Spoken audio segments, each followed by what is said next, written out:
Lauren Foster had been Anthony Mancini's executive secretary for 18 months. She knew his schedule better than he did. She anticipated his needs before he voiced them. She never asked questions about the men in expensive suits who arrived at odd hours, or the conversations conducted in rapid Italian behind closed doors. She was invisible in the best possible way.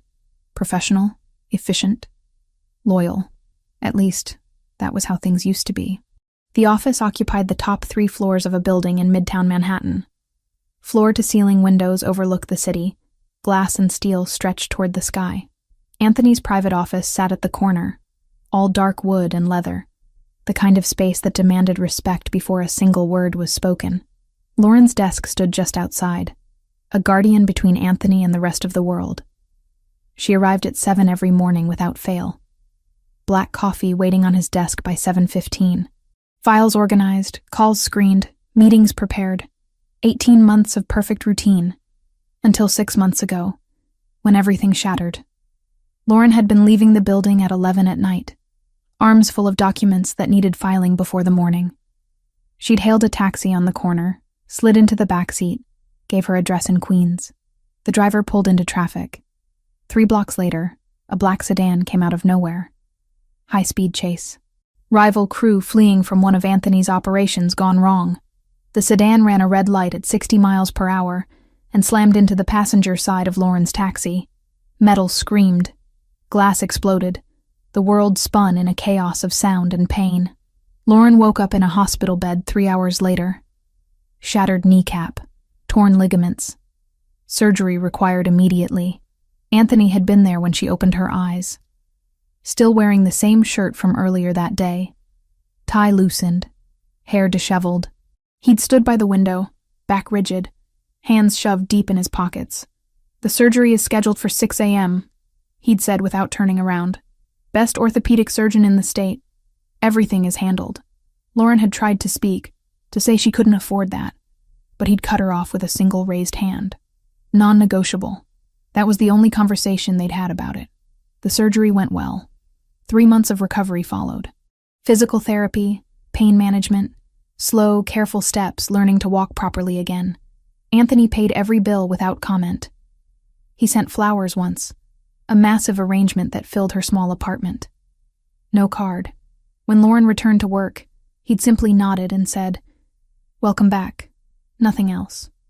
No questions about her recovery, no discussion of the accident, no acknowledgement of the guilt that clearly weighed on him.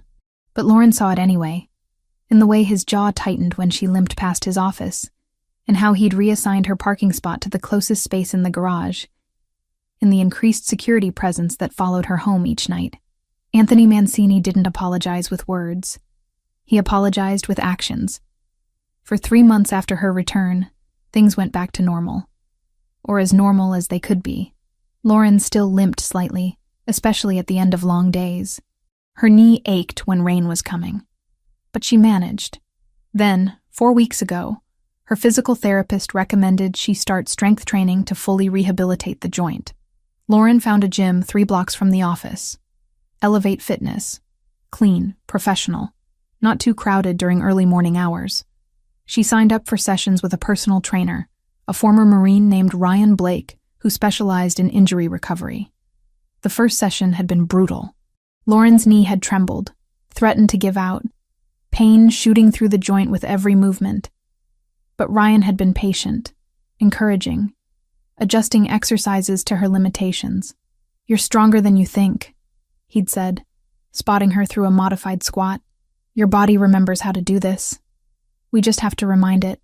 By the second week, Lauren was hooked. Not on Ryan specifically, though he was good at his job. She was hooked on the feeling of getting stronger, of her body slowly remembering what it felt like to move without pain, without fear. Tuesday and Thursday mornings became gym mornings, which meant arriving at the office at 7:30 instead of 7. Anthony noticed immediately. The first Tuesday, he'd glanced at the clock when she walked in, then at her face, then back to his computer without comment. But Lauren felt the weight of that look. The second week, he'd been standing by her desk when she arrived, coffee cup in hand. "Traffic?" he'd asked. "Gym," Lauren had replied, setting down her bag. Physical therapy recommended strength training for my knee. He'd nodded once. Good. That should have been the end of it. But Anthony kept noticing things. Lauren started wearing her hair down more often. It was practical, really. The gym's locker room had terrible hair dryers, and her hair air-dried better when loose. But Anthony noticed. She caught him looking 3 separate times, his dark eyes tracking the way her hair fell across her shoulders, before he jerked his attention back to whatever document he'd been reading. She also started carrying a bright pink gym bag, a gift from her best friend Sarah, who insisted that Lauren needed more color in her life. The bag clashed terribly with Lauren's usual neutral work aesthetic of grays and beiges and blacks, but it made her smile every time she saw it. Anthony noticed that too. New bag, he'd commented one Thursday morning. Gift from a friend, Lauren had replied.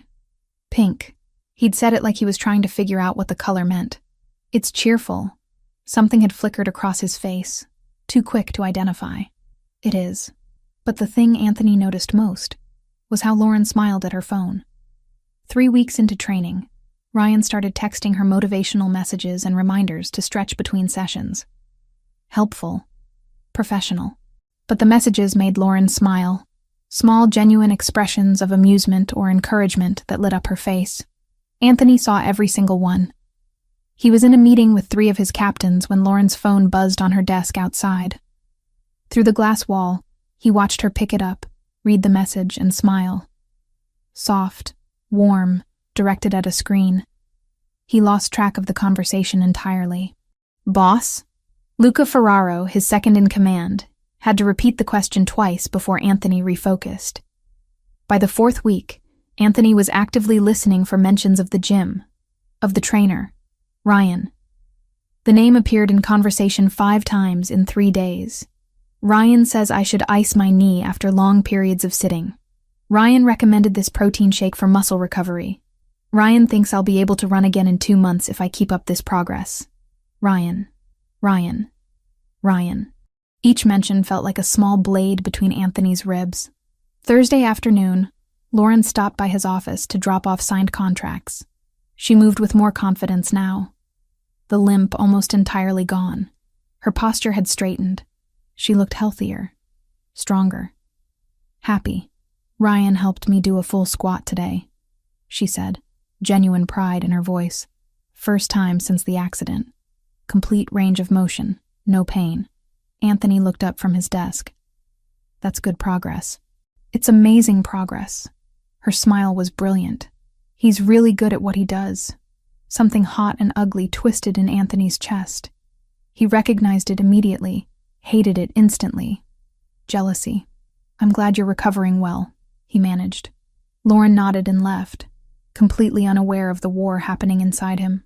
Anthony sat alone in his office for 20 minutes, staring at nothing, trying to rationalize away the feeling. She was his secretary. Her personal life was none of his business. If some gym trainer was helping her heal from an injury that happened because she worked for him, that was good. That was what Anthony wanted. Except it wasn't.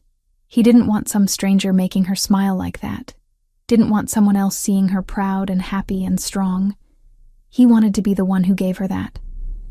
Which was completely inappropriate, unprofessional, and dangerous.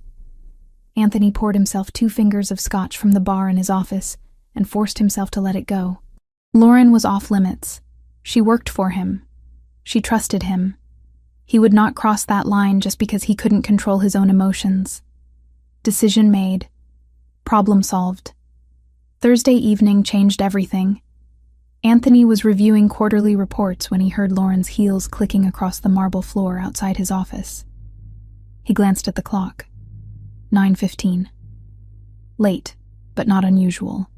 They both often worked past regular hours. What was unusual was when the clicking stopped at her desk for several minutes, then started again, heading toward the elevator. Anthony stood, moving to his doorway. Lauren was halfway across the reception area, pink gym bag over her shoulder, hair loose around her face. She'd applied lipstick, coral pink, and changed from her usual neutral blouse into something slightly more fitted. Leaving? The question came out sharper than he intended. She turned, slightly startled. Yes. I finished the Morrison contracts. It's late. I have plans. She smiled, that same warm expression he'd seen directed at her phone all week. Anthony's hands curled into fists at his sides. Plans. Ryan offered me an extra training session to make up for the Tuesday I missed because of the board meeting. She adjusted the strap on her shoulder. The gym is open until midnight. Ryan. Of course. 9:30 is late for a training session. He couldn't keep the edge from his voice. Lauren's brow furrowed slightly. Is something wrong, Mr. Mancini? Everything was wrong, but Anthony couldn't say that. No. Be safe. She nodded, smile returning. I will. Have a good night. The elevator doors closed behind her. Anthony stood in the empty reception area, jaw clenched, jealousy burning through his carefully maintained control. He lasted 15 minutes. Then he was grabbing his coat, taking the stairs down to the parking garage, sliding behind the wheel of his black Audi. He told himself he was just making sure she got to the gym safely. That this was about security. About protecting an employee who'd already been hurt once because of his world. He told himself a lot of lies as he followed her taxi through Manhattan streets. Inside the cab, Lauren pulled out her phone and dialed. Hey, it's me, she said when someone answered. I'm going to be late tonight. Ryan scheduled an extra session. I know, but my knee feels so good, Sarah. I can actually move again without pain. Sarah. Anthony filed the name away, realizing with a strange twist in his gut that he knew almost nothing about Lauren's personal life. 18 months working together, and he couldn't name a single friend.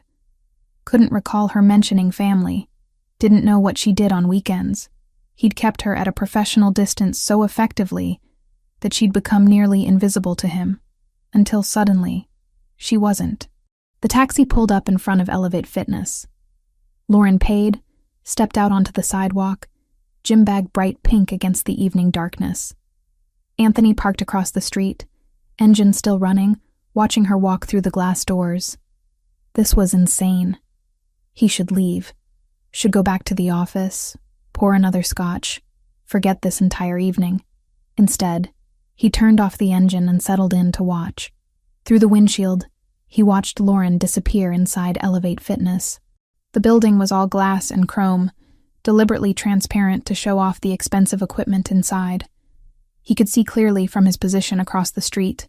She appeared again on the main floor, moving past rows of treadmills toward the weight section in the back.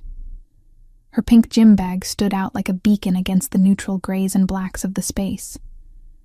Then Ryan emerged from somewhere in the rear of the facility. He was tall, probably 6'2", with the kind of build that came from years of disciplined training rather than vanity. Blonde hair pulled back in a small knot at the base of his skull. Tattoos covered both forearms. Military-style ink that suggested stories Anthony couldn't read from this distance. Ryan smiled when he saw Lauren. Broad, easy, the kind of smile that came naturally. Lauren smiled back. They met near the squat rack, and even from across the street, Anthony could see how comfortable they were together. No awkwardness, no hesitation.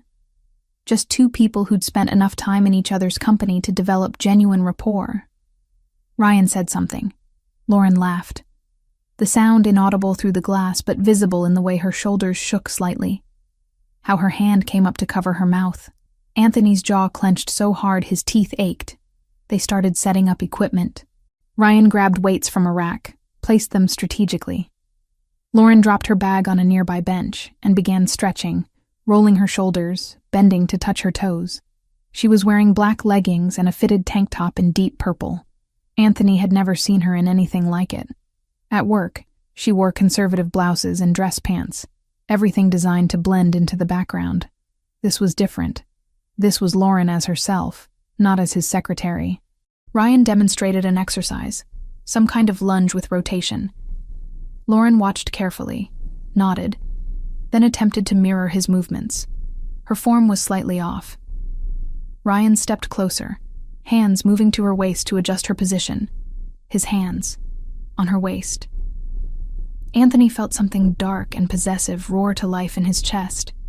He forced himself to breathe, to think rationally. Ryan was a trainer. This was his job. Adjusting form, preventing injury.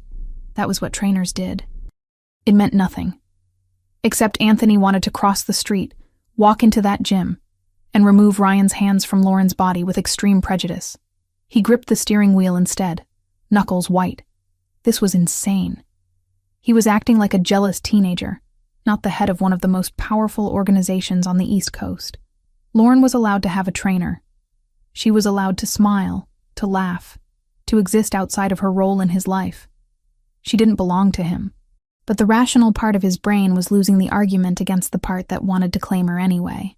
For 20 minutes, Anthony sat in the car watching them work through exercises. Ryan was professional, keeping appropriate distance most of the time, but occasionally he'd step close to spot her, to adjust her grip on weights, to correct her posture. Each touch made Anthony's vision narrow. He needed to leave. This was crossing every line of appropriate behavior. He was her employer, not her keeper. What she did on her own time was none of his business. Anthony reached for the ignition key. Then Ryan stepped back from Lauren, said something that made her nod, and headed toward a door at the side of the building. Anthony watched him push through into what looked like an alley, watched him pull a pack of cigarettes from his pocket, shake one loose, light it with a silver lighter. Ryan leaned against the brick wall, took a long drag, exhaled smoke into the night air. Just a smoke break. Normal. Anthony was definitely leaving now. This entire surveillance operation was ridiculous and beneath him. His hand was actually on the key when headlights cut through the darkness. A gray Mercedes sedan pulled up to the curb near where Ryan stood. Sleek, expensive, the kind of car that cost more than most people made in a year. The driver's door opened. A man stepped out. Anthony's entire body went cold. He knew that face, had memorized it years ago, along with every other face that belonged to his enemies. Viktor Sokolov, 6'1", always impeccably dressed, never without a weapon. He'd worked his way up through the Bratva's ranks with ruthless efficiency, earned his position as Alexei Volkov's right hand through a combination of intelligence and brutality, and he was standing in an alley with Lauren's personal trainer. Viktor moved with the casual confidence of someone who owned whatever space he occupied. He reached into his jacket and pulled out an envelope. Thick, white, clearly stuffed with something. Ryan straightened from the wall but didn't approach. Cautious. Smart. They spoke. Anthony couldn't hear the words, but he could read body language. This wasn't a friendly conversation. This was business. Viktor extended the envelope. Ryan hesitated for 3 seconds, then took it. He opened it immediately, fingers flipping through what Anthony could now clearly see was cash. Counting, verifying. The movements were quick, practiced. 90 seconds of conversation followed. Viktor did most of the talking, hands punctuating his words with small, precise gestures. Ryan nodded several times, asked what looked like 2 questions, received answers. Then Viktor turned and walked back to his Mercedes without shaking hands, without any of the usual pleasantries that ended legitimate business transactions. The car pulled away from the curb and disappeared into traffic. Ryan stood alone in the alley, envelope still in his hand. He looked down at it for a long moment, expression unreadable. Then he folded it in half, shoved it into his back pocket, took one last drag of his cigarette, and crushed it under his heel. Casual. Like he'd just finished a smoke break, like he hadn't just taken money from the Bratva. Ryan walked back inside the gym, pushing through the door without a backward glance. Anthony sat frozen in the driver's seat, jealousy completely incinerated by the cold fury of threat assessment. This wasn't about feelings anymore. This wasn't about watching Lauren smile at another man, about irrational possessiveness, about wanting what he shouldn't have. This was about security. About danger, about his secretary potentially being used as an access point to his organization. He pulled his phone from his coat pocket and dialed Luca's number. 2 rings. Boss. Luca's voice was alert, despite the late hour. He never slept deeply. A habit from 20 years in this life. I need a complete background check. Highest priority. On who? Ryan Blake. Personal trainer at Elevate Fitness on Madison and 43rd. I need everything. Military service records, financial history, known associates, arrests, parking tickets, everything that exists on this man. Luca paused. This related to the secretary? Anthony's jaw tightened. Yes. How urgent? I need it in 3 hours. Another pause. That's a tight timeline. I just watched him take money from Viktor Sokolov in an alley behind the gym where Lauren trains. Anthony's voice was ice. So, yes, it's urgent. Viktor? All traces of sleep vanished from Luca's voice. You're sure? I'm sure. Which means Lauren is either being used or is in danger. I need to know which. I'll pull everyone available. You'll have it by 1 a.m. Good. Anthony ended the call. Through the gym windows, he could see Lauren back at the squat rack, Ryan spotting her through the movement. She looked happy, focused, completely unaware that her trainer had just accepted payment from one of the most dangerous organizations on the East Coast. Completely unaware that she might be a target. Anthony forced himself to think clearly. There were 3 possibilities here. 1. Lauren knew about Ryan's connection to the Bratva and was working with them. Implausible. 18 months of impeccable service, access to sensitive information she'd never leaked, loyalty that had been tested multiple times. If she'd wanted to betray him, she'd had countless better opportunities. 2. Ryan was using Lauren to get close to Anthony's organization without her knowledge. More likely, she was the perfect target. Direct access to Anthony's schedule, his meetings, his movements.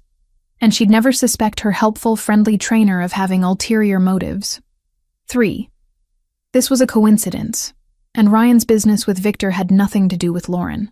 Anthony didn't believe in coincidences. He watched them for another 40 minutes. The training session wrapped up. Ryan said something that made Lauren laugh one more time. She grabbed her pink bag, waved goodbye, and headed for the exit. Anthony started his car, prepared to follow her taxi home to make sure she arrived safely. But his mind was already 3 steps ahead, analyzing angles, calculating risks, planning responses. By the time Lauren's taxi turned the corner toward Queens, Anthony had made 2 decisions. First, he would not tell Lauren about this yet. Not until he had solid information. No point in alarming her if Ryan's connection to Viktor was unrelated to her. Second, if Ryan was using Lauren to get to him, Anthony would eliminate the threat before it had a chance to materialize. He'd lost people before because he'd been too slow, too trusting, too willing to believe in good intentions. He would not lose Lauren. His phone buzzed at 12:45 a.m., a text from Luca. Preliminary findings are interesting. Full report in 15 minutes. Anthony pulled over onto a side street and waited. At 1 a.m. exactly, his phone rang. Talk to me, Anthony answered. Ryan Blake, 31 years old, discharged from the Navy 5 years ago. Official reason listed as insubordination, but I pulled the actual file.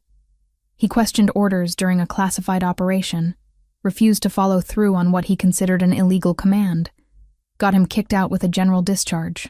So he has principles. Anthony's voice was flat. That doesn't explain Viktor. I'm getting there. After discharge, he bounced around. Security work, private contracting, nothing stable.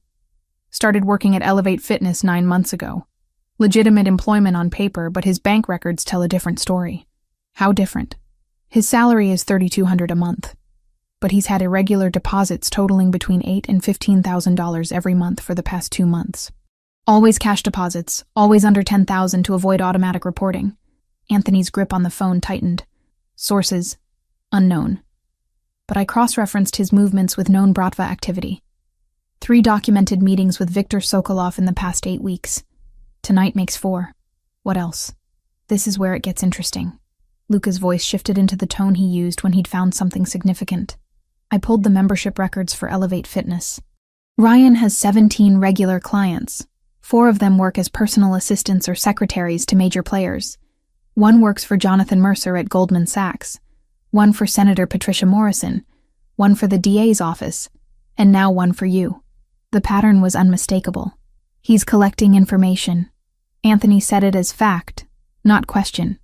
That's my assessment. Gets close to people who have access, builds trust through the training relationship, extracts intelligence without them realizing what's happening. And the Bratva pays him for it. Exactly. Anthony stared through his windshield at the empty street. What's his angle with Lauren specifically? Your schedule, your movements, your routines. She knows when you're vulnerable, where you go, who you meet with. That information is worth a lot to Volkov. Has he approached any of the other clients yet? Asked suspicious questions? I'm running down that angle now. Should have answers by morning. But boss, there's one more thing. What? I checked Ryan's personal life. He has a younger sister, Melissa Blake. 19 years old, student at NYU. Or she was. She stopped going to classes 4 months ago. Hasn't been seen since mid-August.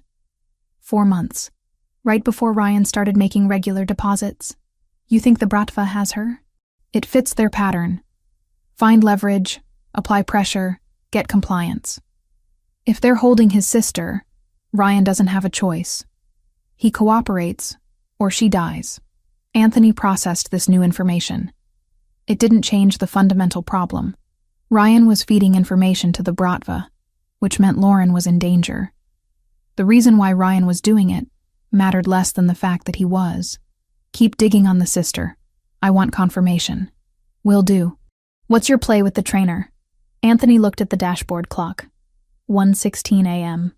I'm going to remove him from the equation before he can do any more damage. You want me to handle it? No. I'll take care of this personally. Boss, if the Bratva is using him, removing him might trigger retaliation, especially if they figure out you know about the connection. Then we'll deal with that when it comes. But I'm not leaving a threat this close to Lauren in play for another day. Luca was quiet for a moment. How much does she know? Nothing. And it's staying that way until I have this handled. Understood. I'll have the full report on your desk by 7 a.m. Anthony ended the call and sat in silence, mind working through scenarios and contingencies. Lauren had no idea she'd been targeted. No idea the man helping her recover from an injury was actually using her as a source of intelligence. No idea that every casual mention of Anthony's schedule, every offhand comment about his meetings, was being reported back to his enemies. She trusted Ryan. The thought made Anthony's hands curl into fists. By dawn, he had a plan. Friday morning arrived with cold autumn sunlight cutting through the Manhattan skyline. Anthony had been in his office since 5 a.m. The full report from Luca spread across his desk like evidence at a crime scene. Ryan Blake's entire life laid bare in 47 pages. Military service, discharge records, financial statements showing deposits that didn't match his declared income. Surveillance photos, documenting 3 previous meetings with Viktor Sokolov, a list of his other clients, each one positioned close to someone powerful, and buried in the appendix, a missing person report filed by Ryan's mother in New Jersey. Melissa Blake, last seen August 14th, 4 months ago. Anthony had read every word twice. Now he sat back in his leather chair, fingers steepled, calculating the best way to eliminate this threat, without tipping off the Bratva that he knew about their intelligence operation. The elevator chimed at 7:28. Lauren's heels clicked across the marble floor of the reception area. Anthony heard her set down her bag, heard the familiar sounds of her morning routine. Computer powering on. Coffee maker starting in the small kitchen alcove. Filing cabinet drawer sliding open. At 7:30 exactly, she appeared in his doorway with his coffee. Black, 2 sugars, the same way he'd taken it for 18 months. Good morning, Mr. Mancini. Her voice was bright, energized. Anthony looked up from the report, really looked at her for the first time since this whole situation had started. Lauren's hair was still damp from a post-workout shower, pulled back in a loose braid that left small tendrils curling around her face. Her cheeks were flushed with exertion and cold air. She wore a charcoal blouse and black dress pants, back to her professional uniform, but something in her posture had changed. She stood straighter, moved with more confidence. The improvement in her physical condition over the past month was undeniable. Ryan had helped her achieve that. Whatever his ulterior motives, he'd genuinely aided her recovery, which made what Anthony was about to do more complicated. Morning. He took the coffee from her. How was your session? Surprise flickered across her face. He rarely asked about her personal activities. Good. Really good, actually. She smiled, and Anthony felt that now familiar twist in his chest. Ryan thinks I'll be ready to try jogging in another 2 weeks. Light jogging, nothing intense, but still. 6 months ago, I couldn't walk without limping. That's excellent progress. Anthony kept his voice neutral, professional. Your dedication to the recovery has been impressive. Thank you. She shifted her weight slightly. Is there anything urgent this morning? I saw the calendar is clear until 10. Nothing urgent. But I'll need you to clear my afternoon. Cancel the meeting with the investors. Her brow furrowed slightly. Professional concern, not personal. Mr. Mancini, that meeting has been scheduled for 3 weeks. They're flying in from Chicago specifically for this. I'm aware. Reschedule it for next week. May I ask why? She pulled out her phone, already pulling up his calendar. If there's an emergency, I should know in case they ask questions. Personal business that requires my immediate attention. Lauren paused, finger hovering over her screen. In 18 months, Anthony had never once prioritized personal business over a major investor meeting. But she was too professional to push. I'll handle it. Thank you, Lauren. She nodded and returned to her desk, already composing the necessary emails.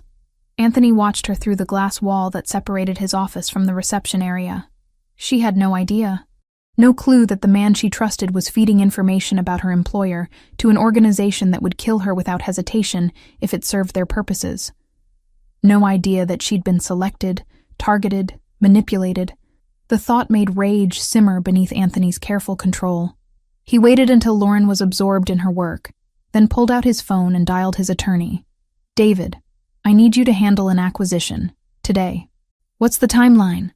David Harlow had worked for Anthony for 8 years. Knew better than to ask unnecessary questions. Transaction needs to be complete by end of business Tuesday.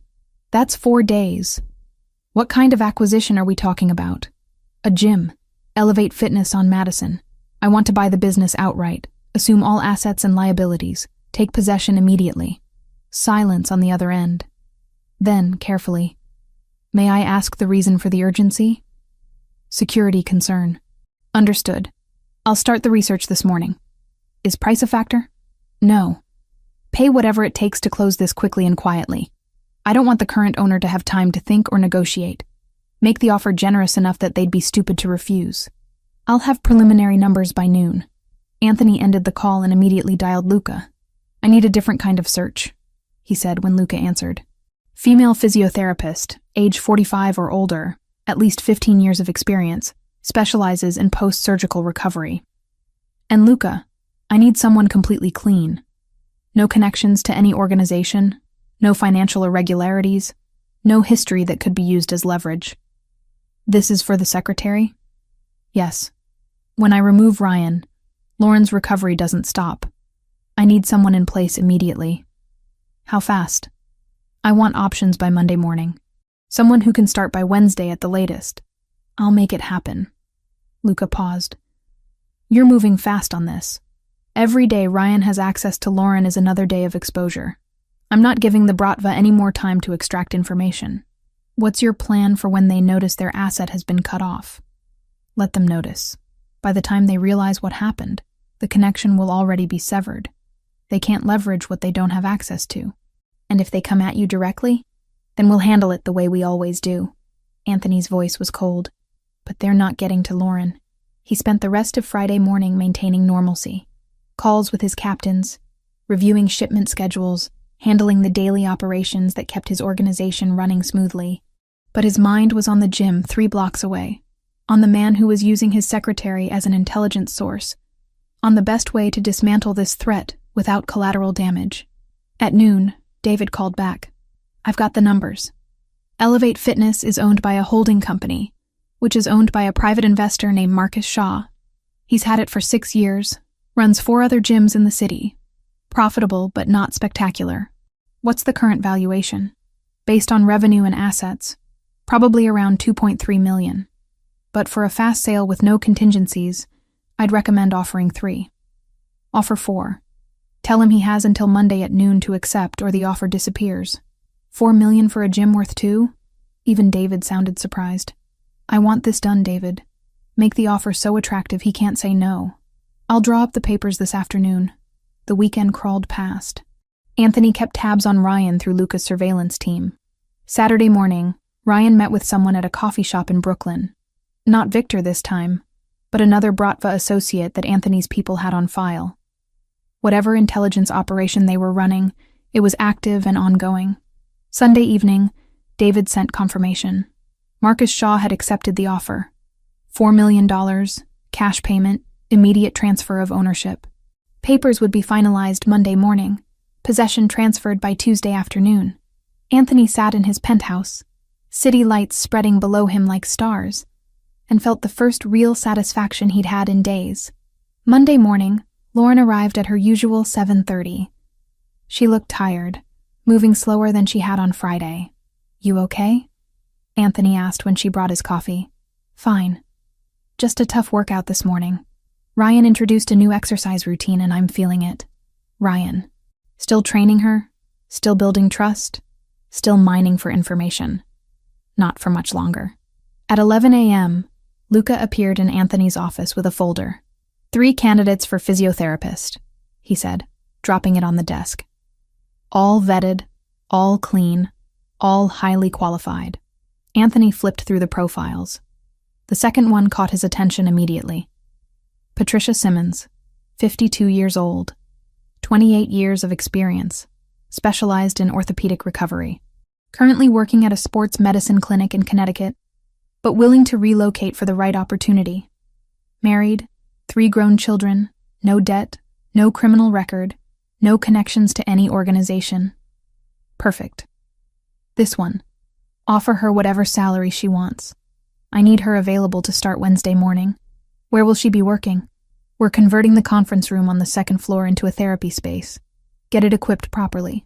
Full setup, professional-grade equipment, everything she needs. Luca raised an eyebrow. "You're bringing the therapy here? Into the building? Closer to my security, less exposure outside. Lauren will be safer. The secretary's going to ask questions." Letter. Anthony closed the folder. "What's the status on Ryan?" "Still following normal patterns. He trained the secretary this morning at 6:30, went home, back to the gym for afternoon clients. Nothing unusual. And Saturday's meeting? We got long-range audio. He was giving information about the Goldman Sachs executive's schedule. Detailed breakdown of where he'll be for the next 2 weeks. Anthony's jaw tightened. How much has he shared about Lauren? We don't know yet, but we have to assume he's been reporting everything. Tuesday morning arrived with the kind of crystalline autumn sky that made Manhattan look almost beautiful. Anthony was in the office by 6, waiting. At 9 a.m., David called. "Papers are signed. You officially own Elevate Fitness as of 30 minutes ago. Keys are being transferred to you this afternoon. Good. I'll be there at 4 to take possession." At 2 p.m., Anthony stood and grabbed his coat. Lauren looked up from her computer. "Heading out? Business to handle. I'll be back in a few hours. The Castellano meeting is at 5. Reschedule it." Something flickered across her face. Confusion, maybe concern. 2 rescheduled meetings in 4 days was unusual for him. But she simply nodded. "I'll take care of it." Anthony took 2 of his security team, Luca included, and drove to Elevate Fitness. The gym was moderately busy for a Tuesday afternoon.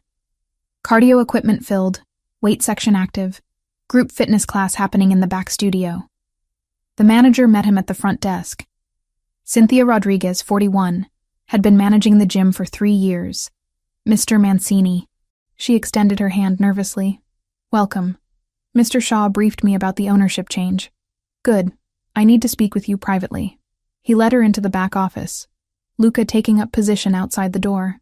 "Effective immediately, I'm making some staffing changes," Anthony said without preamble. "Ryan Blake is terminated. Process his final paycheck, collect any gym property he has, and make sure he's removed from all systems. He's not to be allowed back in this building." Cynthia blinked. "Ryan? But he's one of our best trainers. His clients love him. I'm aware. The decision isn't negotiable. May I ask the reason? If there's been a complaint or—" Anthony's expression stopped her mid-sentence. "No complaints. But his employment here ends today. Am I clear?" She swallowed. "Yes, sir. Completely clear. Does he have any sessions scheduled this afternoon?" Cynthia checked the computer. 2. One at 4:30, one at 6. "Cancel them. Tell the clients we're transitioning trainers and they'll be contacted about reassignment. How soon can you have his belongings ready for pickup?" "I can have everything packed within the hour." "Do it. and make sure security knows he's no longer authorized to enter. Anthony left the office and positioned himself where he could see the main entrance. At 4:45, Ryan walked through the door in his standard uniform. Black polo shirt with the gym logo, athletic pants, training shoes. He headed straight for the staff area in the back. Anthony waited. 3 minutes later, Ryan emerged from the back room carrying a backpack, confusion clear on his face. He approached Cynthia at the front desk. "What's going on? My stuff was packed up and there's a note saying I'm terminated." "I'm sorry, Ryan. There's been an ownership change and the new owner made the decision." "Ownership change? What are you talking about?" "The gym was sold over the weekend." Ryan's face shifted through several expressions. Confusion, disbelief, dawning concern. "Sold to who?" "Me." Anthony stepped forward from where he'd been watching. Ryan turned, and the moment recognition hit, all color drained from his face. Every person in organized crime on the East Coast knew who Anthony Mancini was, what he looked like, what it meant when he took personal interest in something. "Mr. Mancini." Ryan's voice was carefully controlled, but Anthony could see panic in his eyes. "Ryan Blake." Anthony stopped 3 feet away, close enough to be threatening without actually making contact. "Your services are no longer required." "I don't understand." "Did I do something?" "You know exactly what you did." Anthony's voice was quiet, deadly. "You took money from Viktor Sokolov, multiple times, in exchange for information about your clients." Ryan went rigid. "I don't know what you're talking about." "Thursday night, 9:47 p.m. alley behind this building. Gray Mercedes, envelope containing approximately $5,000. Want me to continue?" The last bit of color left Ryan's face. "That's what I thought." Anthony let the silence stretch. "You're going to take your things and leave. You're not going to contact any of your former clients. You're not going to attempt to enter this building again. And most importantly, you're going to stay away from Lauren Foster." "Lauren." Ryan's voice was barely audible. "Does she know that you've been using her to gather intelligence on me?" "No. And she won't find out unless you make me tell her." Ryan closed his eyes briefly. When he opened them, something like resignation had settled there. "I need to explain. You need to leave. My sister is none of my concern. Whatever arrangement you have with the Bratva, that's your problem. But your access to my organization ends today." Ryan looked like he wanted to argue, to explain, to somehow make this different than what it was. But he was smart enough to know when he'd lost. He adjusted the backpack on his shoulder. "For what it's worth, I was helping Lauren. The training, the recovery program, that was all legitimate. That's the only reason you're walking out of here instead of being carried." Anthony's voice was ice. "Don't test my patience by trying to contact her." Ryan nodded once, turned, and walked out of the gym. Anthony watched until he disappeared down the street, then turned to Luca. "Have him followed. I want to know everywhere he goes, everyone he talks to. If he tries to reach Lauren, I want to know immediately." "Done." "What about the other clients he was gathering intel on?" "Not my problem. I've secured my asset. They can protect their own." Anthony pulled out his phone and sent a single text to Lauren. "Taking care of business. We'll be back late. Don't wait for me." Her response came immediately. "Understood. Be safe." 2 words that hit harder than they should have. Be safe. Like she cared whether he made it home. Anthony stared at the message for longer than necessary, before sliding the phone back into his pocket. Tomorrow, he would tell her about Patricia Simmons, about the new therapy setup in the building, about how Ryan wouldn't be training her anymore. Tomorrow, he would deal with her questions and confusion. But tonight, he'd eliminated a threat, cut off the Bratva's access point, protected someone who mattered more than she should. And if that meant owning a gym he had no use for, so be it. Wednesday morning arrived cold and sharp. Lauren woke at 5:30, the same time she'd been waking for the past 4 weeks. Her body had adjusted to the routine. Gym at 6:30, shower, office by 7:30. She dressed in her workout clothes, pulled her hair into a ponytail, grabbed the bright pink gym bag that had become a familiar comfort. The subway ride to Manhattan was quiet at this hour, mostly other early risers heading to jobs that demanded them before dawn. Lauren walked the 3 blocks from the station to Elevate Fitness, breath fogging in the November air. Her knee felt strong this morning, barely any stiffness. 4 months of work, and she was finally feeling like herself again. The gym came into view. Something was wrong. The lights were off. Not the dimmed overnight lighting, but completely dark. A paper notice was taped to the glass door. Lauren's stomach dropped. She walked closer, reading the printed text. Due to ownership transition, Elevate Fitness will be closed for reorganization November 19th, 20. We apologize for any inconvenience. Regular operations will resume November 24th. Ownership transition? Lauren pulled out her phone and dialed the emergency number listed at the bottom of the notice. It rang 4 times before someone answered. Elevate Fitness, this is Cynthia. Hi, this is Lauren Foster. I'm a member and I'm standing outside, but the gym is closed. What's going on? Oh, Lauren. Cynthia's voice was strange, carefully neutral. Yes, I'm sorry about the short notice. We had an unexpected ownership change over the weekend. The new owner is implementing some immediate changes. What kind of changes? A pause. Some staffing adjustments and facility updates. We should be reopened by Thursday. Staffing adjustments? Is Ryan working today? I have a session scheduled. Another pause. Longer this time. Ryan is no longer with Elevate Fitness. His employment was terminated yesterday. The words hit Lauren like cold water. What? Why? I'm not at liberty to discuss personnel decisions. But if you'd like to continue training, we'll be happy to match you with another trainer when we reopen. Lauren's hand tightened on her phone. Can I at least contact Ryan directly? Get his new gym information? I wouldn't recommend that.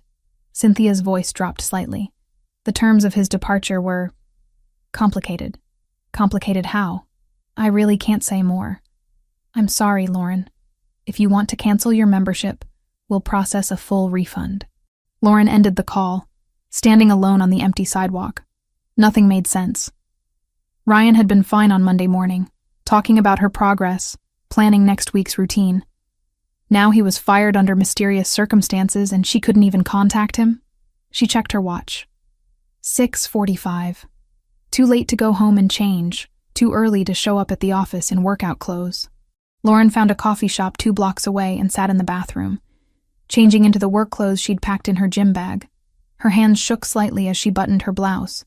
Ryan had been helping her. Genuinely helping her. For 4 weeks, he'd been patient and encouraging, helping her rebuild strength she'd thought was lost forever. And now he was just gone, with no explanation, no warning. She felt the loss like a physical ache.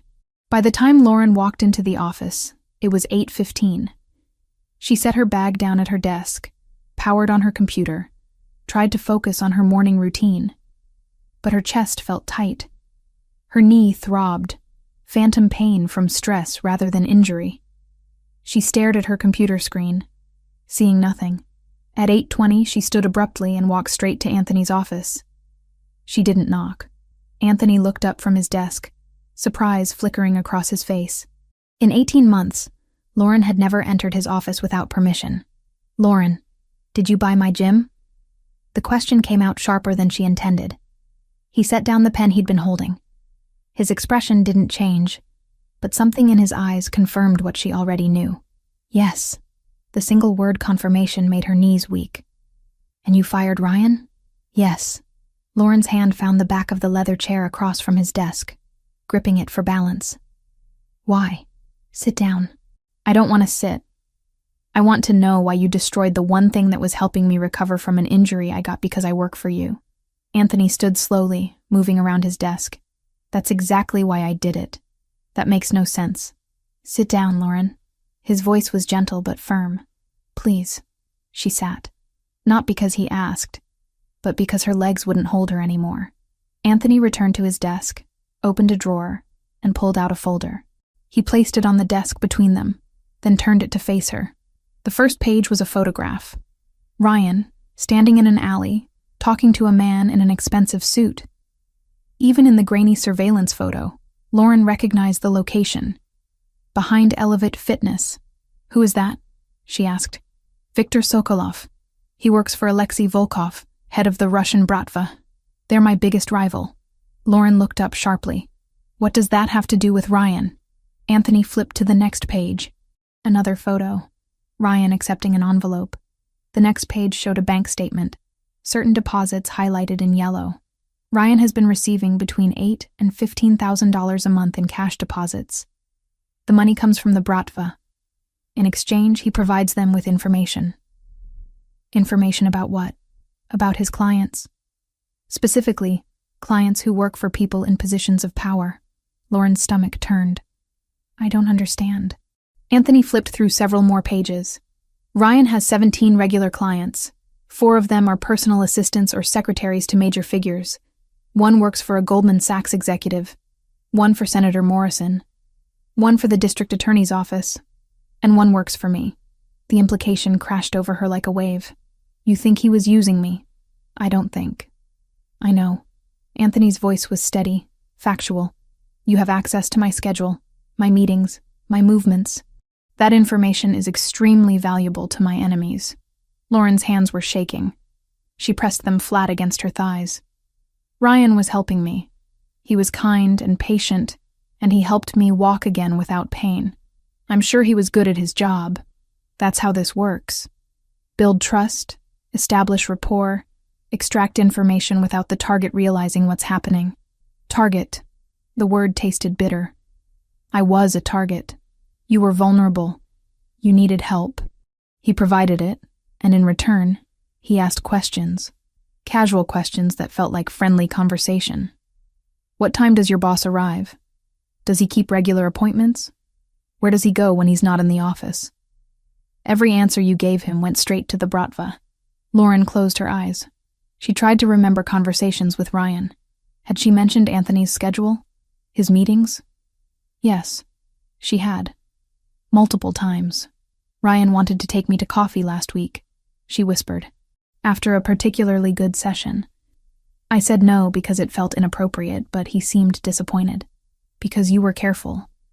Some of his other clients weren't. Anthony pulled out another page.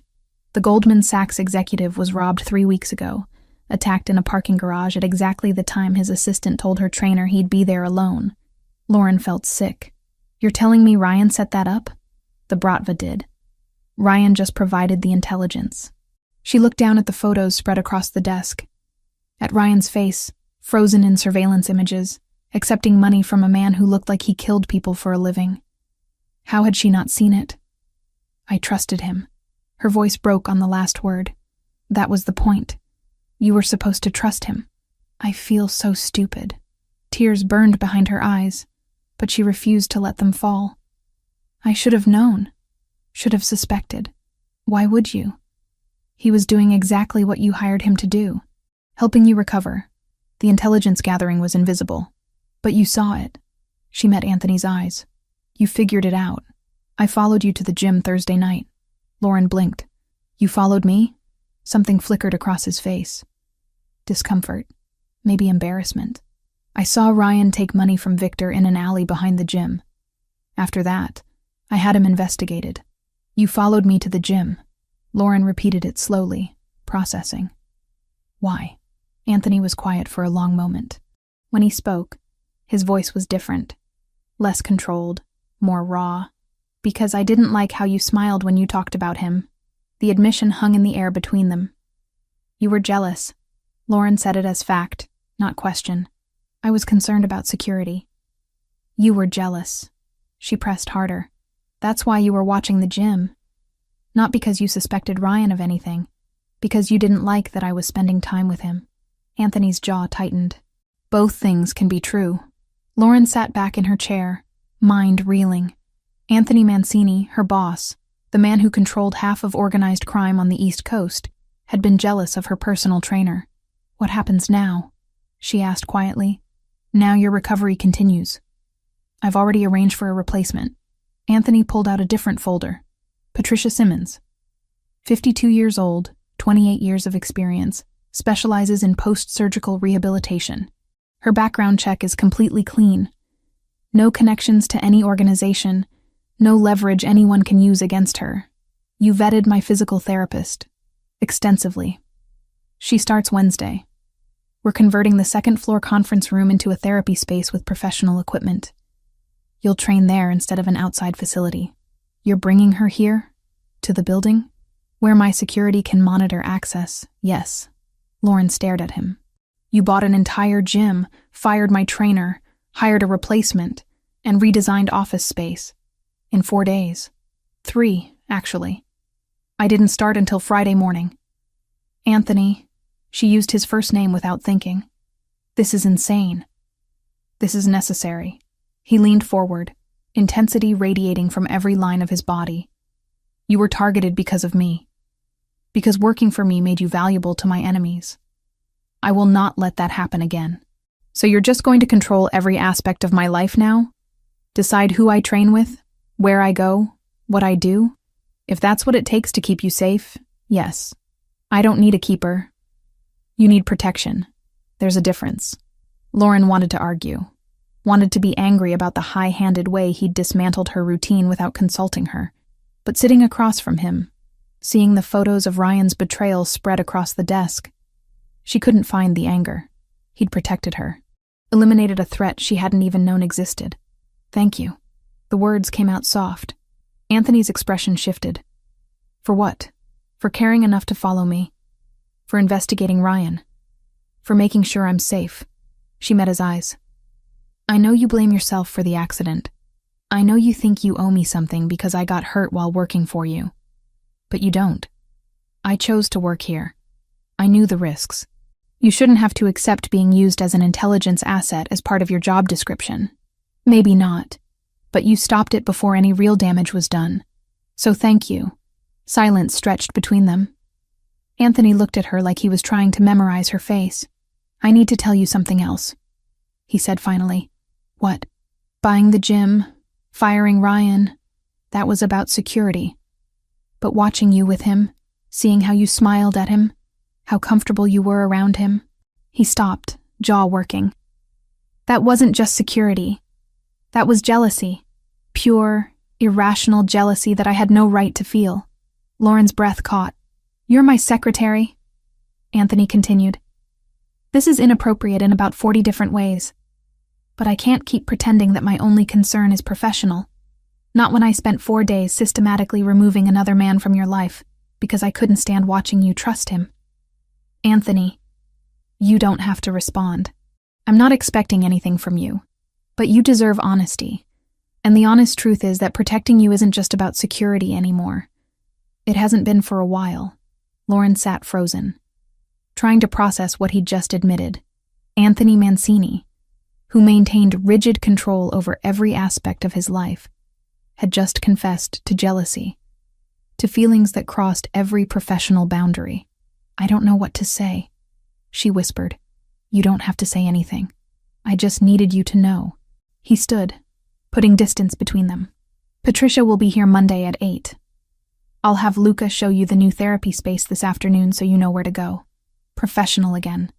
Controlled again. Like the confession had never happened. But Lauren's heart was pounding, and her hands were still shaking, and everything she thought she understood about her relationship with Anthony Mancini had just been turned completely upside down. 3 weeks passed in a new rhythm. Lauren trained with Patricia Simmons every Monday, Wednesday, and Friday morning at 7 in the converted therapy space on the 2nd floor. The room had been transformed completely. Professional rehabilitation equipment lined one wall, padded mats covered the floor, mirrors reflected natural light from the large windows. Patricia was nothing like Ryan. She was methodical, clinical, focused entirely on biomechanics and recovery metrics. She didn't make small talk or ask personal questions. She assessed Lauren's progress with the detached efficiency of someone who'd spent 3 decades rebuilding broken bodies. And Lauren's recovery accelerated dramatically under her care. The limp disappeared completely. The persistent ache that had followed her through every day since the accident faded to nothing. By the end of the 2nd week, Patricia had her doing exercises that would have been impossible a month ago. Your muscle memory is excellent, Patricia observed during a Friday session, watching Lauren move through a complex squat variation. The foundation was always there. We just had to remind your nervous system how to access it. Lauren finished the set, breathing hard, but controlled. How much longer until I can try running? Another week. We'll start with light jogging on the treadmill, assess how the joint responds, then build from there.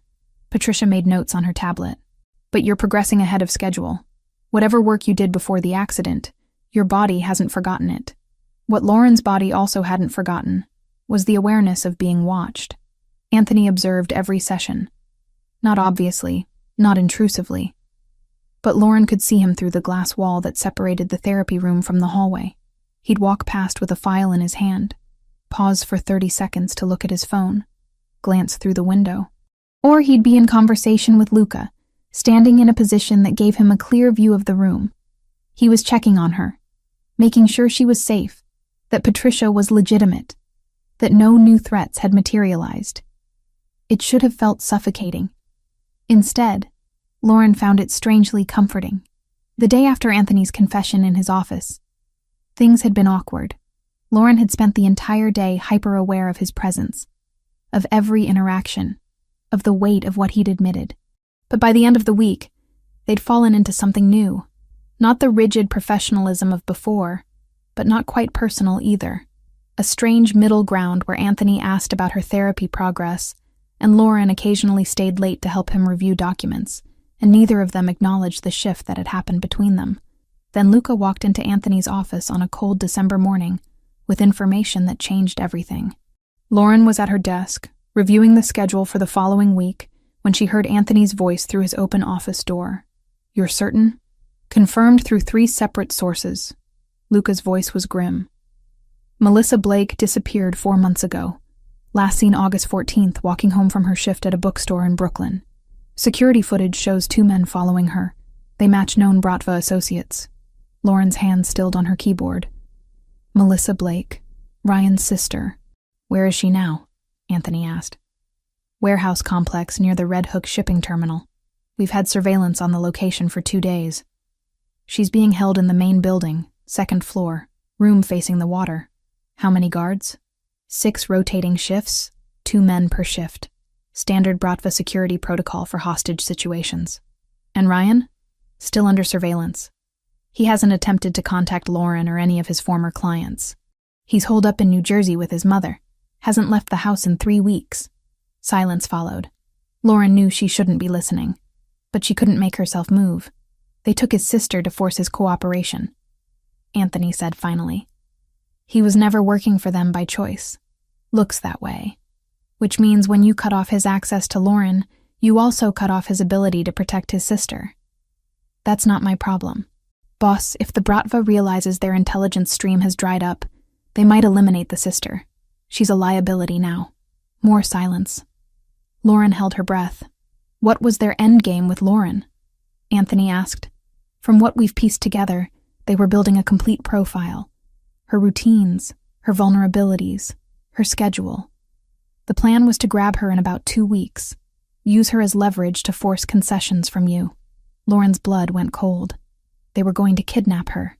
That was the working theory. Ryan had been feeding them information for 3 months. They had enough to make a move. Lauren stood slowly, walked to Anthony's door. Both men looked up when she appeared. How long have you known about this? Her voice was steadier than she felt. Anthony's expression didn't change. Luca just confirmed it. But you suspected. I suspected Ryan was gathering intelligence. I didn't know the Bratva's specific plan until now. Lauren stepped fully into the office. They were going to kidnap me. They were planning to, yes. But you were never in actual danger because I removed Ryan before they could act. She processed this, hands curling into fists at her sides. And his sister? She's being held because of information Ryan collected about me? She's being held because the Bratva uses family members as leverage. That's what they do. But he was gathering information because they had her, which means I'm connected to this whether I want to be or not. Anthony stood, came around his desk. Lauren, this isn't your responsibility. A 19-year-old girl is being held hostage because her brother tried to protect her by collecting information about me. How is that not my responsibility? Because the Bratva made that choice, not you. Ryan made that choice. You're a victim in this situation, not a participant. So, what happens to her? Lauren looked between Anthony and Luca. You just leave her there? That's not our problem to solve, Anthony said carefully. Yes, it is. Lauren's voice hardened. The only reason she's in danger is because of your world, Your enemies. The fact that I work for you. If you can rescue her, you should. I don't involve myself in Bratva internal affairs unless they directly threaten my interests. They were planning to kidnap me. That sounds pretty direct to me. Anthony's jaw tightened. That threat is already neutralized. What about future threats? What about the next time they decide I'm useful leverage? Leaving their hostage situation unresolved doesn't make me safer. It just delays the problem. Luca cleared his throat. She's not wrong, boss. The Bratva knows we know about Ryan. They're going to retaliate somehow. We could frame this as a preemptive strike. Send a message that we don't tolerate civilian targets. Anthony looked at Lauren for a long moment.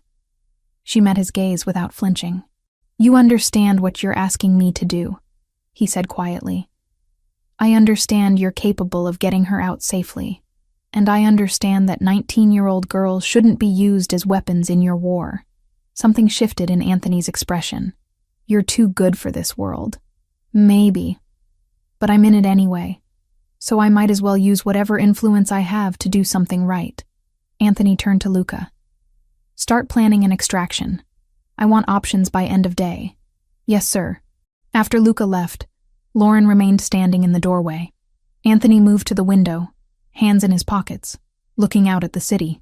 You're accepting my security detail, he said, without turning around. Permanent driver, bodyguard when you're outside this building, electronic sweep of your apartment. I know, and you're not going to fight me on it. I understand why it's necessary now. Good. He turned to face her. Because the Bratva will notice when their warehouse gets hit. They'll figure out the connection, and they'll be angry. So, we make sure they're too busy dealing with their own problems to come after me. We? Lauren crossed her arms. I'm part of this now, Anthony. You made that clear when you bought a gym to protect me. So yes, we. He studied her face, searching for something. Most people would run, would quit, would distance themselves from this situation as fast as possible. I'm not most people. No. His voice dropped. You're not.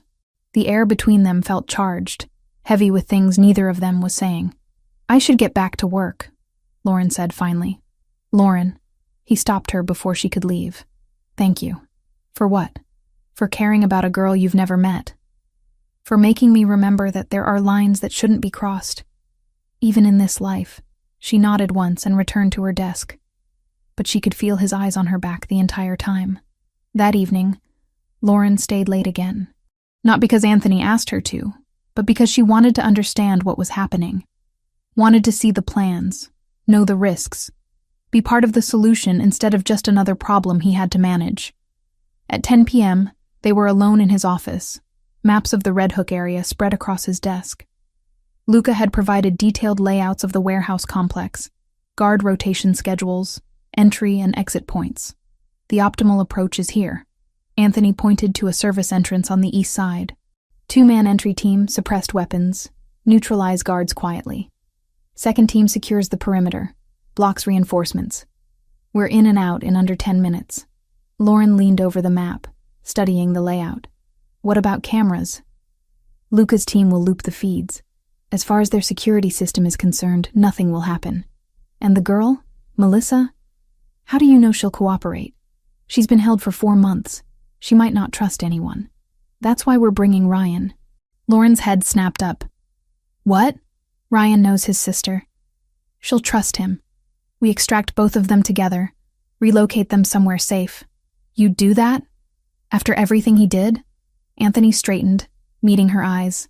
He was protecting family. I understand that motivation. And you're right. This situation exists because of my world. The least I can do is end it properly. They stood close together. The map between them. City lights painting shadows across Anthony's face. Lauren could smell his cologne, woodsy and clean. Could see the faint stubble on his jaw where he'd skipped his usual evening shave. Her hand rested on the desk near his. Not touching, but close. The accident, Anthony said suddenly. 6 months ago. It haunts me. Lauren went still. Anthony, every time I see you limp, every time you wince because your knee aches, every time I remember that you were in that taxi because of paperwork I needed filed, because you work for me, Because being near me makes you a target." His voice was rough. "It's a weight I carry every single day. I never blamed you. You should. You should have quit. Should have taken the settlement money and walked away from this life. From me. From all of it. But I didn't." She turned to face him fully. "I chose to stay. Not because I felt obligated. Not because I was afraid to leave. But because I trust you. Because working for you. Being part of this world. It makes me feel like I'm contributing to something that matters. Lauren, I run a criminal organization. Nothing about this matters in any legitimate sense. You protect people. You maintain order. You have rules, boundaries, things you won't compromise on. That matters to me." They were inches apart now, neither of them sure how the distance had closed. "You're too good for me," Anthony said quietly. "Stop telling me what I am. I know who I am. I know what I want. And what do you want?" The question hung between them, dangerous and necessary. Lauren's hand moved, just slightly, until her fingers touched his where they rested on the edge of the desk. The contact was electric. "I want to stop pretending this is just professional." Anthony's breath caught. His hand turned, palm up, fingers lacing with hers. "This is a terrible idea. Probably. You work for me. There are 100 reasons why this crosses every line. I know. And you're under pressure. The threat, the security concerns, everything happening around you. I won't take advantage of that." Lauren stepped closer, free hand coming up to rest against his chest. "You're not taking advantage. I'm choosing this. Fully aware, completely conscious of every complication." Anthony's other hand came up to cup her face, thumb brushing her cheekbone. "Once we cross this line, there's no going back. Everything changes. Everything already changed. We're just finally admitting it." He leaned down slowly, giving her every opportunity to pull away. She didn't. Their lips met softly at first, testing, questioning. Then Anthony's control cracked, and he pulled her closer, kissing her with the intensity of months of suppressed want. Lauren melted into him, hands fisting in his shirt, letting herself finally feel everything she'd been pushing down since he'd confessed to jealousy 3 weeks ago. When they finally broke apart, both breathing hard, Anthony rested his forehead against hers. "This complicates everything," he whispered. "I know. I can't promise you safety. Can't promise normalcy. My world is dangerous and dark and full of threats. I'm not asking for promises. I'm asking for honesty. For this. Whatever this becomes." He kissed her again, softer this time. "You have it. All of it." They stood together in his office, the map forgotten, the rescue operation temporarily pushed aside, letting themselves finally acknowledge what had been building between them for months.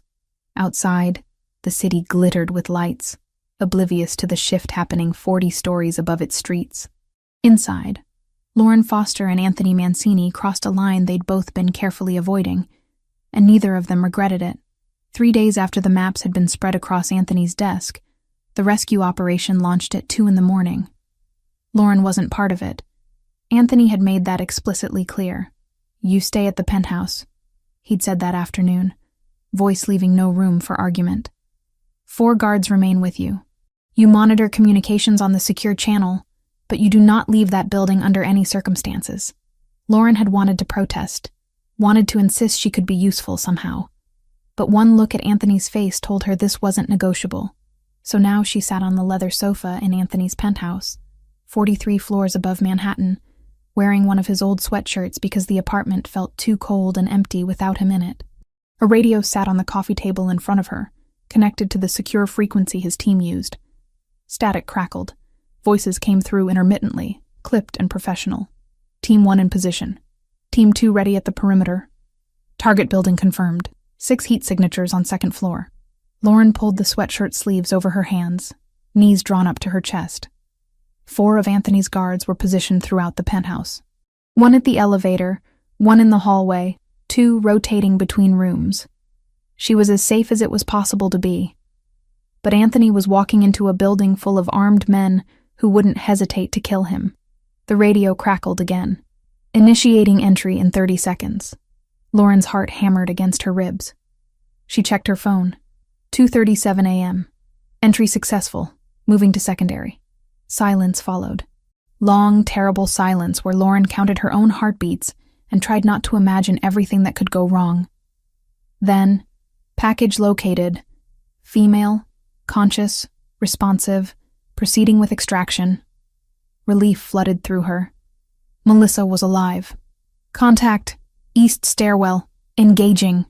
The sharp crack of gunfire came through the radio, distant but unmistakable. Lauren's hands clenched into fists. More voices, overlapping, urgent. Reinforcements incoming.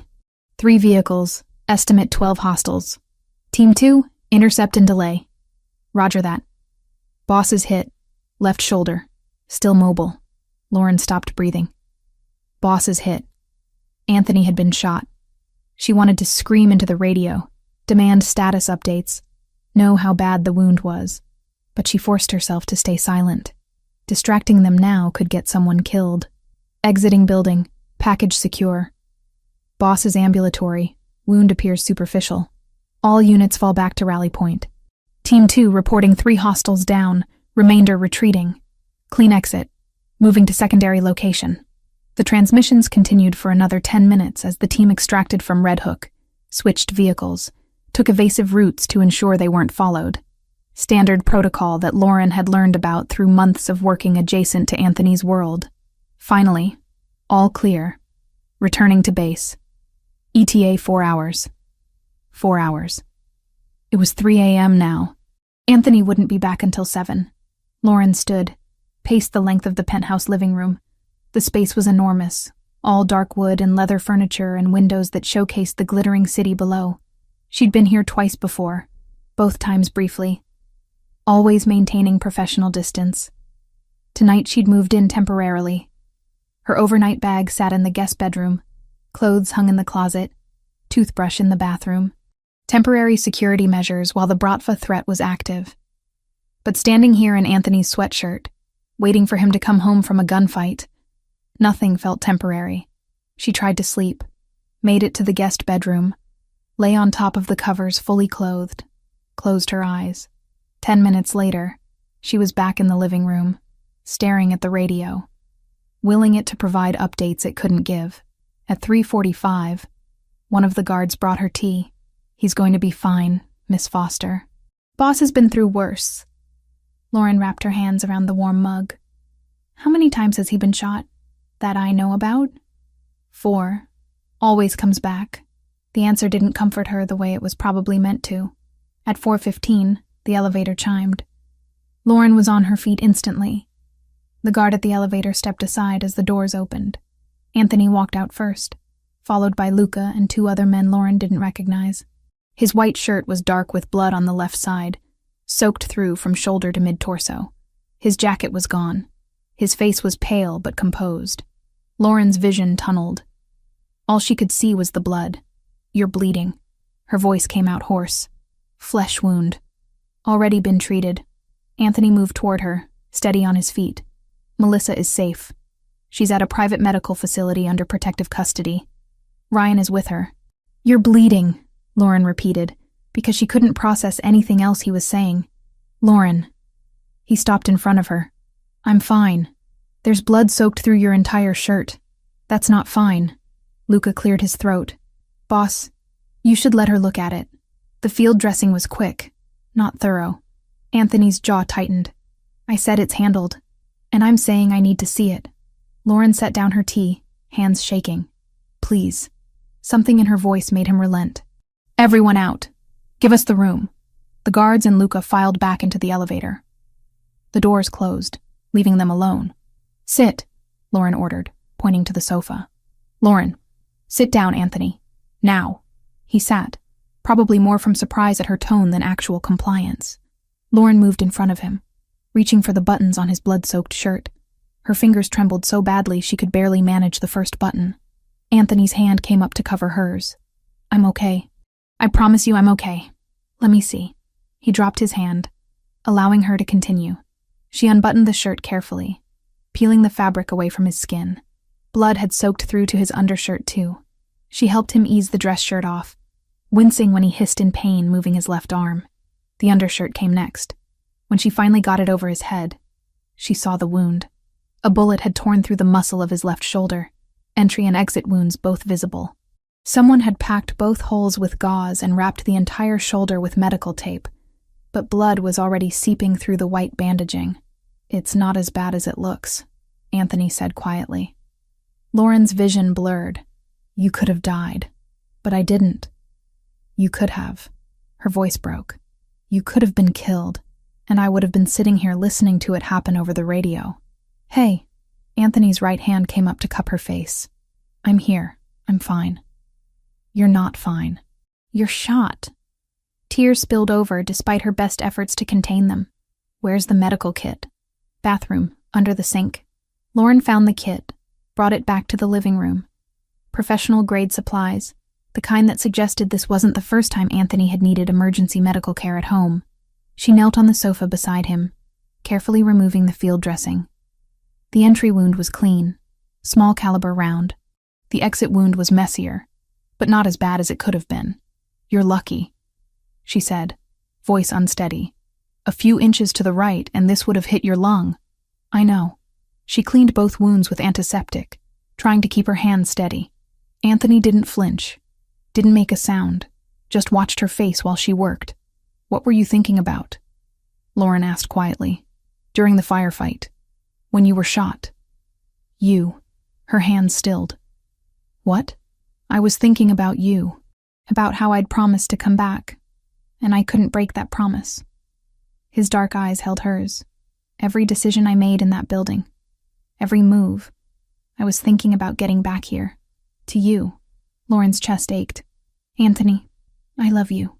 He said it simply, like it was the most obvious truth in the world. "I've been in love with you for months. Maybe since you came back from the accident and refused to blame me for it. Maybe since before that. But tonight, taking fire in that warehouse, all I could think was that I needed to survive because you were waiting for me." The bandage fell from Lauren's fingers. "You love me." "Yes. You could have died before I ever knew that. But I didn't die. I'm here." She kissed him then, hard and desperate, tasting salt from her own tears. Anthony's good arm came around her waist, pulling her closer, despite the pain it must have caused. When they broke apart, Lauren pressed her forehead to his. "I'm in love with you too. I've been trying not to be, trying to stay professional, trying to convince myself it was just proximity or gratitude or anything other than what it actually is. But I can't anymore. I'm in love with you, and watching you walk out of that elevator covered in blood was the worst moment of my life." Anthony's hand tangled in her hair. "I'm sorry." "Don't be sorry. Just don't die. Promise me you won't die." "I can't promise that. This life doesn't come with guarantees." "And promise me you'll try. Promise me you'll fight to come home. That I can promise." He kissed her again, softer this time. "Always." Lauren finished bandaging his shoulder with trembling hands, then helped him into a clean shirt. The sky outside was starting to lighten, dawn approaching over the city. "You need rest," she said. "So do you." They moved to Anthony's bedroom together, neither willing to be separated. Lauren helped him lie down, mindful of his injured shoulder. Then she curled against his right side, head resting on his chest, where she could hear his heartbeat. Alive. He was alive. "Tell me about Melissa," she whispered, scared but unharmed. "Ryan's with her at the hospital. They're both under guard until we figure out what to do with them. And the Bratva? We'll retaliate eventually, but we sent a message tonight. Civilian hostages are off limits." Lauren traced idle patterns on his chest. "What happens now?" "Now, you stay here until the immediate threat passes. Now we strengthen security protocols. Now I tell everyone in my organization that you're mine, and touching you means death. Possessive much?" "Completely." His arm tightened around her. "You're the most important thing in my life, Lauren. I'm not taking chances with your safety." "What about your safety?" "I've been doing this for 15 years. I know how to stay alive. You got shot tonight, and I'm still here, still holding you." He pressed a kiss to the top of her head. "Sleep. We'll figure everything else out later." Lauren wanted to stay awake, wanted to memorize this moment, the feeling of his heartbeat steady beneath her ear, but exhaustion pulled at her. the adrenaline crash finally hitting. She drifted off, wrapped in Anthony's arms. The man she'd tried so hard not to fall in love with, holding her like she was something precious, something worth fighting for, worth surviving for. When she woke hours later, sunlight was streaming through the windows. Anthony was still asleep beside her, breathing deep, and even despite the injury. Lauren carefully extracted herself, went to the kitchen, started coffee. Her phone showed 11 missed messages from Sarah, her best friend, wondering where she'd disappeared to. She'd have to explain eventually. Have to tell Sarah that she'd fallen in love with her boss, that her life had become something out of a thriller novel, that she was choosing this dangerous, complicated path anyway. But for now, she just returned to the bedroom and watched Anthony sleep, grateful he'd made it home, grateful for this chance they'd finally taken, grateful that whatever came next, they'd face it together. 2 days later, Lauren sat on the edge of the bed while Anthony slept behind her, his arm thrown protectively over the space she'd left. Her phone felt heavier than it should have. She stepped into the bathroom, closed the door, and called Sarah. The answer came on the first ring. "Lauren?" Sarah's voice cracked with equal parts anger and relief. "Where the hell have you been? I've been calling you for days. I'm here." Lauren whispered, throat tight. "I'm safe. I'm sorry. Something happened and I couldn't explain over the phone. I still can't. Not yet. But I'm alive." A shaky silence. Then Sarah exhaled like she'd been holding her breath for days. "Are you hurt?" "No, not me." Lauren swallowed. "I just needed you to know I didn't disappear because I stopped caring. You sound scared," Sarah said softly. "I am," Lauren admitted. "But I'm not alone. I'll tell you everything when I can. Soon, I promise." Another pause, then Sarah's voice steadied. "But you meet me, okay? In person. Somewhere public. As soon as you can." "I will. I'll text you a time and place. And if I go quiet for a while, it doesn't mean I'm gone. I hate this," Sarah murmured. Love threaded through the words. "But I'm here. Call me the second you can." Lauren closed her eyes, letting the relief settle into her bones. "Thank you." When she ended the call, her hands were shaking, but the weight in her chest eased, just enough to breathe. 5 days after Melissa Blake was pulled from the Bratva warehouse, Ryan was brought to Anthony's office under armed escort. He looked like he hadn't slept since the rescue. Dark circles shadowed his eyes. His clothes were rumpled, and his hands shook slightly when Luca guided him into the chair across from Anthony's desk. Ryan expected to die. Lauren could see it in every line of his body, the way he held himself rigid, prepared for violence. She'd chosen to be there for this conversation. Anthony had offered her the option to stay away, to distance herself from whatever was about to happen. But Lauren needed to hear the truth directly from Ryan, needed to understand why. Anthony sat behind his desk, expression unreadable. Lauren stood by the window, arms crossed, watching. "Your sister is safe," Anthony said without preamble. "She's recovering at a private medical facility. No permanent physical injuries, though the psychological trauma will take time to heal." Ryan's composure shattered instantly. His head dropped into his hands, shoulders shaking with silent sobs. "Thank you. God, thank you. You're welcome." Anthony's voice was neutral. "Now tell me why I shouldn't kill you anyway." Ryan looked up, tears streaming down his face. "I never wanted to betray anyone, especially not Lauren. She was kind to me, trusted me, but they had Melissa. Explain." The story came out in broken pieces. Melissa had been walking home from her shift at a Brooklyn bookstore 4 months ago. 2 men grabbed her off the street, threw her in a van. Ryan received a video 3 hours later showing his sister bound and terrified, a gun pressed to her head. The message was simple: cooperate or watch her die. "They wanted information about my clients," Ryan said, voice hoarse. "Schedules, routines, vulnerabilities. Anyone who worked for someone important. I tried to refuse. Told them I couldn't do that to innocent people. They sent me another video." He pulled out his phone with shaking hands, navigated to a folder, turned the screen toward Anthony. The video showed Melissa being beaten, crying, begging her brother to do whatever they asked. Lauren's stomach turned. So I cooperated. Ryan's voice broke again. I collected information, passed it along, told myself I was protecting my sister, that I'd find a way to get her out eventually. But every day that passed, every client I betrayed, it got worse. When Lauren started training with me, I knew exactly who she worked for, knew she'd be valuable to them. And I hated myself for it, but I couldn't stop. Every time I thought about refusing, they'd send another video of Melissa. He showed them more evidence. Text messages from Bratva handlers giving him specific questions to ask. Photos of Melissa in different locations within the warehouse. Proof of life to keep him compliant. A meticulous record of 4 months of coercion and terror. I never wanted to hurt Lauren, Ryan said, looking directly at her for the first time. Everything I did to help you recover, that was real. The training program, the encouragement, watching you get stronger. That was the only good thing in my life during those months. And I destroyed it by using you anyway. Lauren uncrossed her arms. She should be angry. Should hate him for the betrayal. For making her a target. For putting her in danger. But looking at his destroyed face, understanding what he'd endured, she couldn't find the rage. Your sister is 19 years old, she said quietly. Of course you did what they asked. Anyone would have. That doesn't make it right. No. But it makes it understandable. Lauren moved closer to the desk.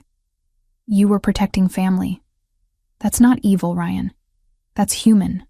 Anthony watched this exchange with careful attention. Then he leaned forward, elbows on his desk. I'm going to offer you 2 choices, he said. 1. You and Melissa disappear. New identities, relocation to somewhere far from New York, enough money to start over. You walk away from this life and never look back. Ryan nodded slowly. And the second choice? You work for me. You've spent 4 months embedded with the Bratva's intelligence operation. You know their structure, their methods, their contacts. That information is valuable.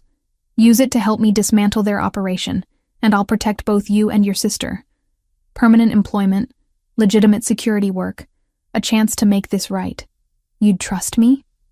Ryan's voice was incredulous. After everything I did, I'd trust your motivation. You protected family. I understand that loyalty. What I need to know is whether you can redirect it. Ryan looked at Lauren. Would you be okay with that? Me working here? I'm not the one making this decision, Lauren said. But for what it's worth, I believe people deserve second chances when they earn them. You were trying to save your sister. That counts for something. Then I want the second choice. Ryan straightened in his chair. I want to work for you. I want to help take down the people who did this to Melissa, to me, to everyone they've hurt. And I want to prove that I'm more than what they forced me to become. Anthony studied him for a long moment. If you betray me again, you won't get a third chance. I understand. Good. Report to Luca tomorrow morning. He'll start your debriefing. After Ryan left with his escort, Lauren moved to stand beside Anthony's desk. That was generous. That was strategic. He knows things that will help us neutralize a major threat. You could have just extracted that information through other means. Anthony looked up at her. You wanted me to give him a chance. I'm giving him one. Because of me? Because you saw something worth saving. And I trust your judgment. Lauren leaned down and kissed him, soft and quick. Thank you. Over the next 2 weeks, Ryan's debriefing revealed critical intelligence. The Bratva's operation was larger than Anthony had suspected, with networks extending through multiple cities. But the most valuable information was about internal dynamics. Viktor Sokolov was unhappy. Alexei Volkov, the Bratva's leader, had become increasingly paranoid and reckless over the past year. His decisions were putting the entire organization at risk, creating unnecessary conflicts, drawing unwanted attention from law enforcement. Viktor wanted out. But leaving the Bratva wasn't something you did voluntarily. People who tried to walk away ended up dead. Anthony saw an opportunity. He arranged a meeting through careful intermediaries, a neutral location, security for both sides, terms that would allow Viktor to speak freely without immediate repercussions. They met in an empty warehouse in Queens at midnight. Viktor arrived with 2 bodyguards. Anthony brought Luca and 1 other man. You're taking a substantial risk being here.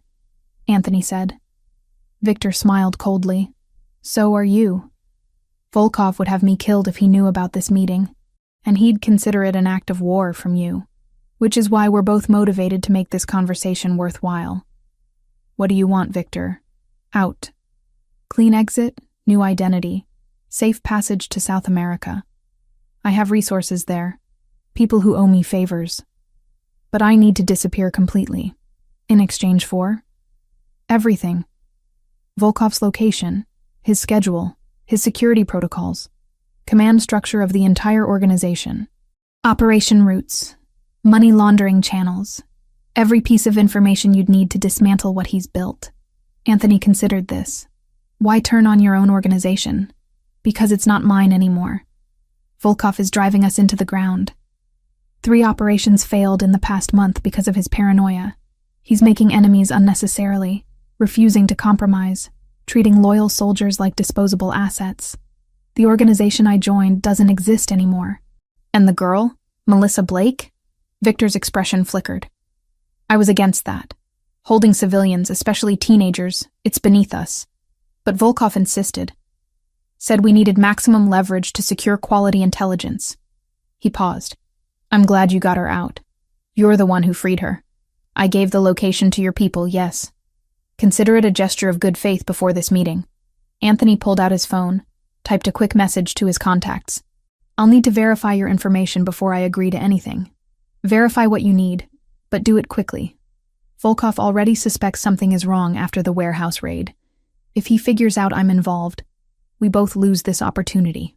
3 days of verification confirmed that Victor's intelligence was accurate. Locations, schedules, organizational charts, all of it matched what Anthony's people could independently confirm. The operation happened on a Friday night. 5 locations hit simultaneously. Anthony coordinated with 2 other Italian families who had their own grievances with Volkov.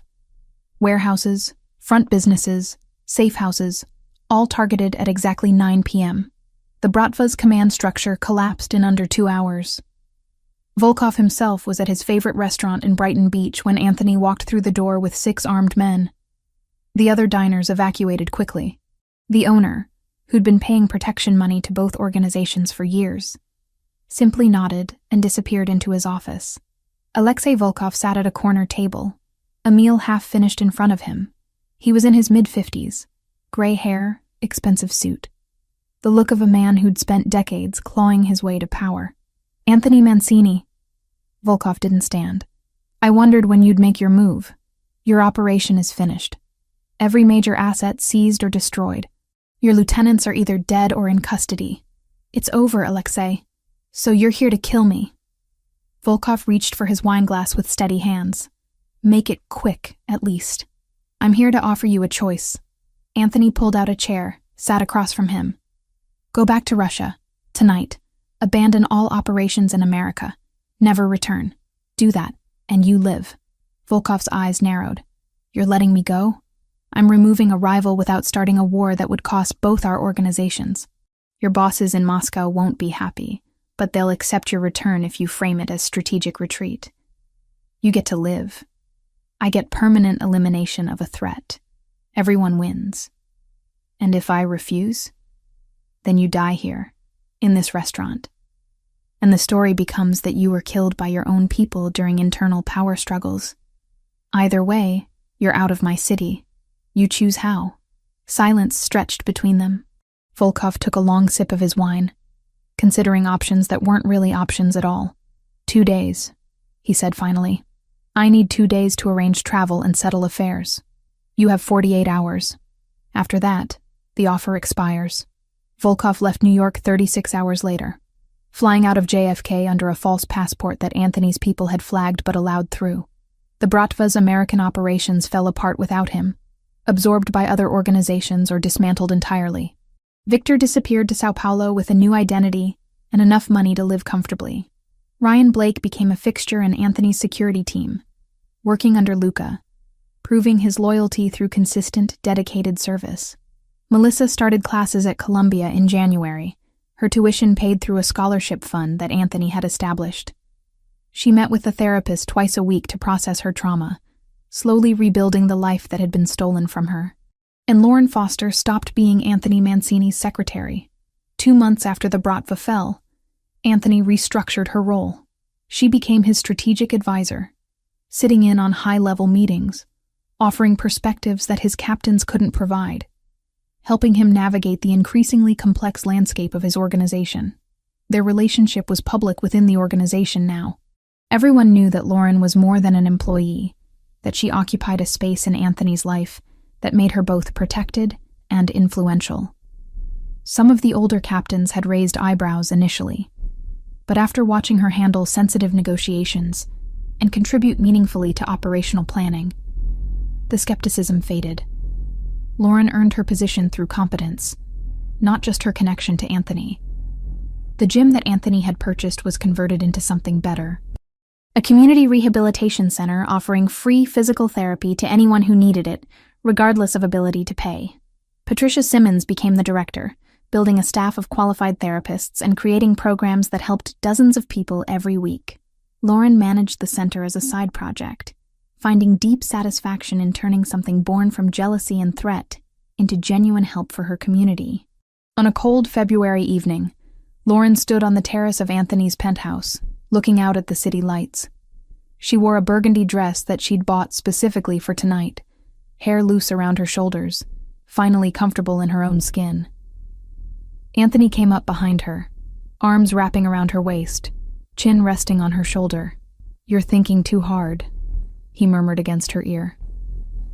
"I'm thinking about how different everything is from 6 months ago." "Better or worse? Terrifying and perfect." She turned in his arms. "I never imagined my life would look like this." "Regrets?" "Not even one." Anthony reached into his pocket and pulled out a small box. Lauren's breath caught. "This isn't a proposal," he said quickly. "Not yet. But it's a promise. A commitment to a future where we figure this out together, where you're not just part of my life, but the center of it." He opened the box. Inside was a ring, elegant and simple, a single diamond on a platinum band. "Lauren Foster, will you continue choosing this complicated, dangerous, completely imperfect life with me?" Tears pricked her eyes. "That's the easiest question anyone has ever asked me." "Yes. Always yes." He slid the ring onto her finger, then kissed her with the kind of intensity that still made her knees weak after months together. When they broke apart, Lauren laughed softly.